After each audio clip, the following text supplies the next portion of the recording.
प्रकाश संश्लेषण के प्रमुख 4 घटक होते हैं। कौन कौन से होते हैं? सबसे पहले होता है सूर्य का प्रकाश होता है, दूसरा कौन सा होता है? क्लोरोफिल होता है, तीसरा कार्बन डाइऑक्साइड होगा और चौथा क्या होगा? जल होगा। क्लियर है? तो चलो देखते हैं हम लोग। सूर्य का प्रकाश हो गया पहला, दूसरा हो गया क्लोरोफिल,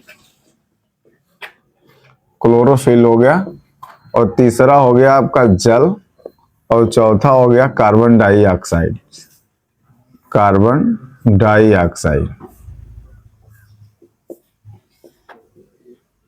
तो देखते हैं सबका अलग अलग कार्य क्या क्या। सूर्य का प्रकाश होता है वह ऊर्जा का मुख्य स्रोत होता है। जो पेड़ पौधों को क्रिया करने के लिए ऊर्जा मिलती है वह कहां से मिलती है? सूर्य के प्रकाश से मिलती है। तो ऊर्जा का मुख्य स्रोत।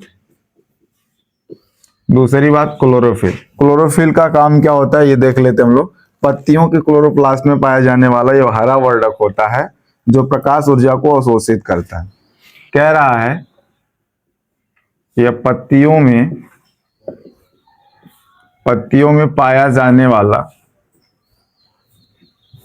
वाला हरा वर्णक होता है। यह हरा वर्णक होता है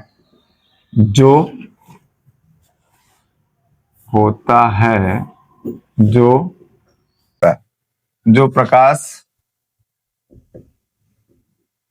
ऊर्जा को अवशोषित करता है।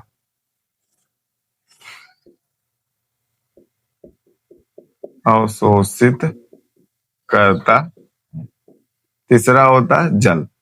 ये पेड़ पौधे की जो जड़ें होती हैं, जड़ें जल को, पेड़ पौधे की जो जड़ें होती हैं भूमिगत जल को अवशोषित करके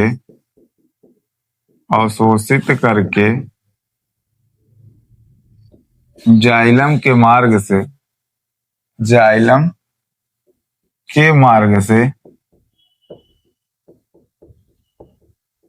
पेड़ पौधों के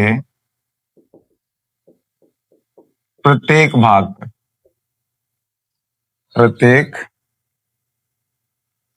भाग तक पहुंचाते हैं। ठीक।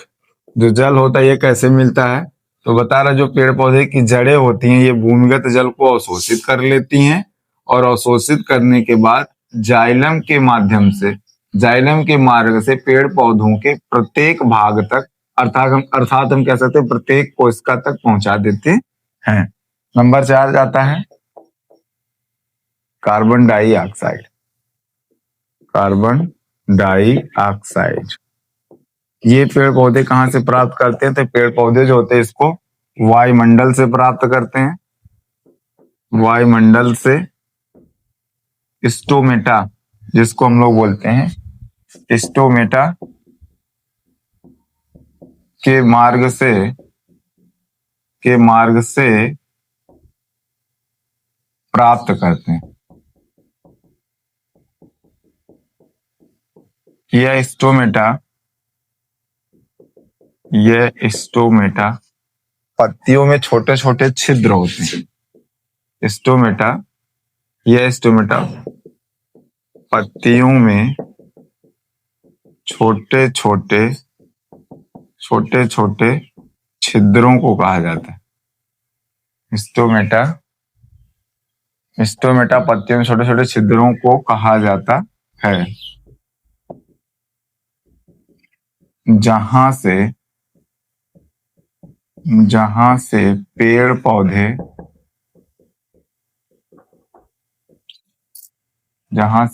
पौधे गैसों का विनिमय करते हैं।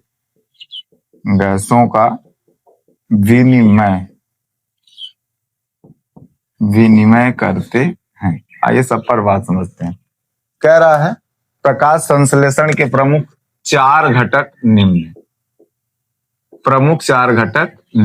उस प्रमुख 4 घटक को देखते हैं। पहला घटक क्या होता है? सूर्य का प्रकाश। सूर्य का प्रकाश क्यों आवश्यक होता है? सूर्य के प्रकाश से पेड़ पौधे क्या करते हैं? ऊर्जा मिलती है पेड़ पौधों को सूर्य के प्रकाश से मिलती है। तो क्या हो गया? सूर्य का प्रकाश क्या हो गया? ऊर्जा का मुख्य स्रोत हो गया। दूसरी बात करते हैं क्लोरोफिल की। ये क्लोरोफिल कहाँ होती है? तो बताएगा पत्तियों में पाया जाने वाला जो हरा वर्णक होता है यही क्लोरोफिल होता है। या हम कह सकते हैं जो पत्तियों में पाया जाने वाला क्लोरोप्लास्ट में जो हरा वर्णक होता है उसको हम क्लोरोफिल कहते हैं। क्लोरोफिल का काम क्या होता है? यह प्रकाश ऊर्जा को क्या करता है? अवशोषित करता है। इसके बाद बात करते हैं जल। जल क्या होते हैं? तो बताया गया जड़ें जो होती हैं ये भूमिगत जल को अवशोषित करके जाइलम के मार्ग से, अर्थात हम समझ सकते हैं जो जड़ें होती हैं ये भूमिगत जल को अवशोषित करती हैं। अवशोषित करने के बाद पेड़ पौधों में एक संवहनी ऊतक होता है जिसको हम बोलते हैं जाइलम। वह जाइलम के मार्ग से पेड़ पौधों के प्रत्येक कोशिका तक या प्रत्येक भाग तक पहुंचा देते हैं जल को। नंबर 4 आता है कार्बन डाइऑक्साइड। कार्बन डाइऑक्साइड कहाँ से मिलती है? तो बताया गया पेड़ पौधों की जो कार्बन डाइऑक्साइड होती है वायुमंडल से प्राप्त करते हैं।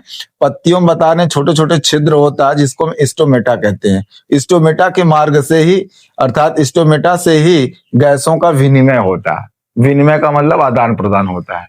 ठीक है, जब प्रकाश संश्लेषण की प्रक्रिया संपन्न होती है तो उसमें ऑक्सीजन गैस बनता है। यही स्टोमेटा के मार्ग से ही ऑक्सीजन गैस जो होती है बाहर निकलती है। और दूसरा जब होता है प्रकाश संश्लेषण की प्रक्रिया संपन्न होती है, जब जल की मात्रा अधिक हो जाती है तो पेड़ पौधे क्या कर देते हैं? इसी स्टोमेटा के रास्ते से ही जो जल होता है उसको क्या कर देते हैं? त्याग कर देते हैं। और जब पेड़ पौधे स्टोमेटा के मार्ग से जल का त्याग करते हैं इस प्रक्रिया को वाष्पो उत्सर्जन कहा जाता है।